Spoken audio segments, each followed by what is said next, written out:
آج کی نشست کے اندر جو بات میں آپ لوگوں سے کرنے لگا ہوں وہ ایک حوالے سے بہت زیادہ اہمیت کی حامل ہے کہ ایک ایسا زخم اس سوسائٹی کے اندر گر کر گیا ہے جو نہ بھر رہا ہے اور نہ جس کے بھرنے کے لیے ٹریٹمنٹ کروایا جا رہا ہے اور نہ ہی ٹریٹمنٹ کیا جا رہا ہے۔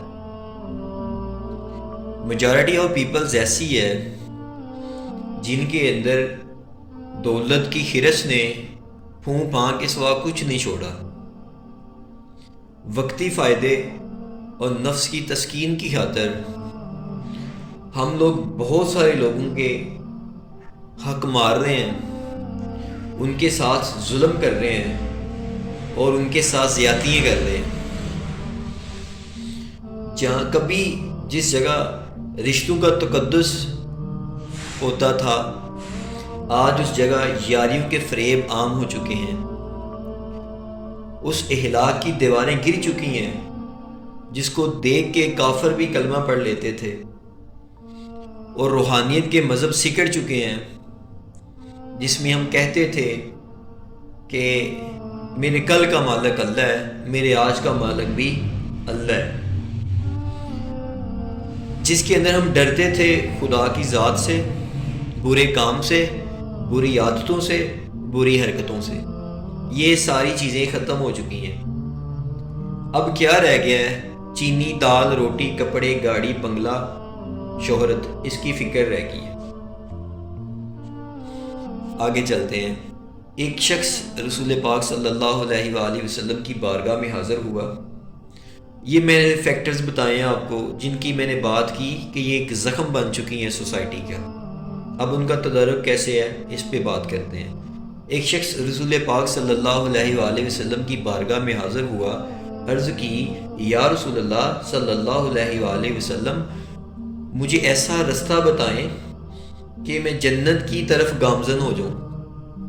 تو رسالت مآب صلی اللہ علیہ وسلم نے ارشاد فرمایا، انسان کو غلامی سے نجات دو، قرضہ دار کی گردن قرضے سے چھڑاؤ، ظالم کا ہاتھ روکو کیوں نہ وہ تمہارا رشتہ دار ہی ہو، بھوکے کو کھانا کھلاؤ، یہ بھی نہیں کر سکتے، زبان، اعمال اور اپنی عادتوں سے دوسرے مسلمان کو محفوظ رکھو۔ اب ہم نے اپنا تجزیہ کرنا ہے، اینالائز کرنا ہے کہ کیا ہماری عادتیں اس حدیث مبارکہ کے مفہوم سے مطابقت رکھتی ہیں یا نہیں رکھتی۔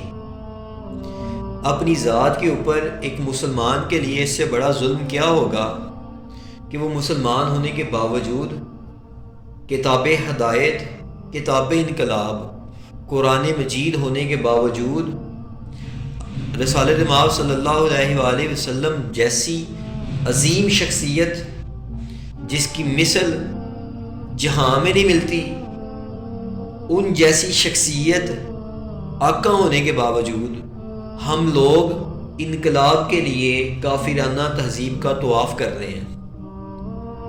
اب ہمیں سوچنا ہے کہ دولت گھروں کا طواف کرنے والے کون ہیں اور دولت کی خاطر، چند ٹکوں کی خاطر اپنی عزت کا سودا کرنے والے کون ہیں۔ اگر تو ہم ان میں ہیں تو شرم والی بات ہے اور ادھر سے دور آنے کی ضرورت ہے، اس رستے کو چھوڑنے کی ضرورت ہے۔ اور اگر ہم ان میں سے نہیں ہیں تو اللہ تعالیٰ سے دعا ہے کہ مولا اس طرف ہمیں لے کے بھی نہیں جانا، اپنی ہدایت سے ہمیں ہمیشہ نوازتے رہنا۔ ایک شاعر نے بڑی خوب بات کہی تھی کہ غم یہ نہیں زمانہ برا ملا، افسوس یہ ہے ایسے زمانے کو ہم ملے۔ زمانہ آج بھی اچھا ہے، زمانہ اپنی تمام تر اچھائیوں کے ساتھ وقت کی رفتار کے ساتھ ساتھ گزر رہا ہے۔ اچھے ہم لوگ نہیں ہیں جو کیمرے کی آنکھ سے تو ڈر جاتے ہیں لیکن اللہ رب العزت کی قدرت سے نہیں ڈرتے، جو ڈنڈے سے تو ڈر جاتے ہیں لیکن اللہ رب العزت کے غصے سے نہیں ڈرتے۔ اب غلط ہم لوگ ہیں، نظام خراب نہیں ہے، زمانہ خراب نہیں ہے، قصور ہمارا ہے۔ تھانوں کے اندر جائیں، عدالتوں میں چلے جائیں تو وہاں پہ لکھا ہوتا ہے رشوت لینے والا دینے والا جہنم کی آگ میں ہے۔ میرا نہیں خیال کہ رتی بھر بھی اس حدیث کے اوپر عمل کیا جاتا ہے یا اس کو دیکھ کے ڈرا جاتا ہے۔ اب یہ ساری چیزیں کیوں ہیں؟ یہ اس لیے میں نے پہلے